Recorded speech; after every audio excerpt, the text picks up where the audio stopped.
Phishing is an attack technique in which attackers impersonate someone the target trusts.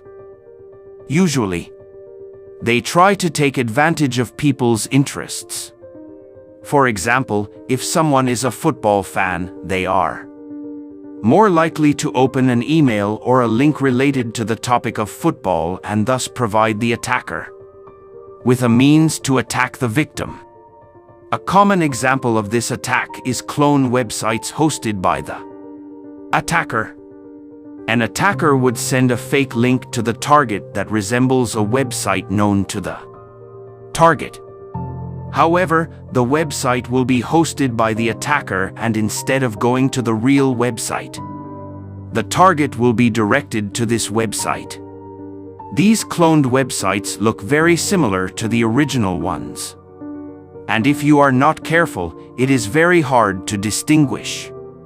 Since this cloned website is operated by the hacker, any data that the user enters goes to the hacker. A good way to detect these fake websites is to check the website name along with the protocol.